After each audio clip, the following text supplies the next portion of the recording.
Hello guys, ang topic natin ngayon ay percentage tricks po ito. Yung topic natin ngayon guys ay magagamit po ito ninyo kapag nagtitake po kayo ng mga exam, lalong-lalo sa government exam. Like for example sa civil service exam po. So ito po yung hinati ko po ito sa dalawa. Mayroon po tayong part 1 at saka part 2 dito. Kasi mapapahaba po yung video natin.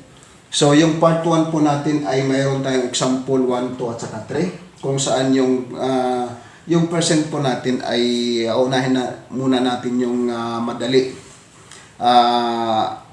Yung percentage na madaling kunin. So, mayroon po tayong example dito, 10% of 50, 20% of 30, at saka 50% of 50. Dito naman sa part 2 po natin guys, ito po 4% of 50, 8% of 60, and 12% of 80.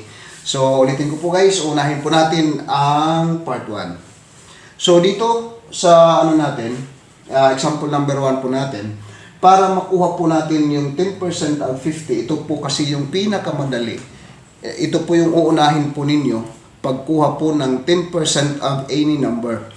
So, kapag kumuha po kayo ng 10% of any number, madali lamang po, move lamang po ating i-move yung decimal point papunta doon sa kaliwa. So, like for example ito, 50. Yung 50 natin, yung decimal point dito ay nandito sa huli. Move lamang ng isang digit. So, para makuha po natin yung 10% of 50, ito ay 5. So, ganun lamang po kadali yung pagkuha ng 10% of any number. So, like for example, if makuha tayo ng 10% of 25. So, for example, 10% of 25. So, move lamang yung decimal point. So, 10% of 25 now is 2.5. Kasi nandito yung decimal point. So, ito po yung unang dapat na malaman natin. Para kapag alam mo na yung pagkuha ng 10% of 50, madali na lamang po yung number 2 natin. Sa 20%, 30%, 40%, and so on. So, 20% of 30.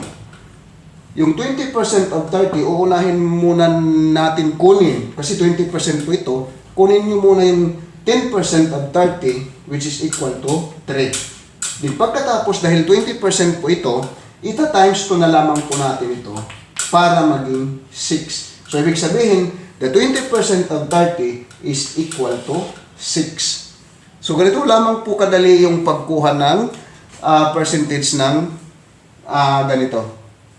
So, 20% of 30, so 10% of that ay ganito.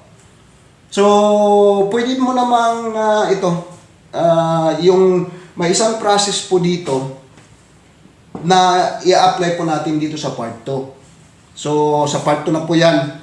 So, dito naman sa number 3, example number 3 guys, madali, ito po yung pinakamadali kasi 50% of 50, ibig sabihin ng 50% kalahati. So, hahatiin mo lang yung 50, which is equal to 25. So, tapos, 50% of 50 is 25. Kasi 50%, ulitin ko po, 50% is half.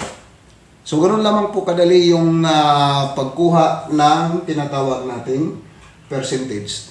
So, maraming salamat guys. Bye-bye!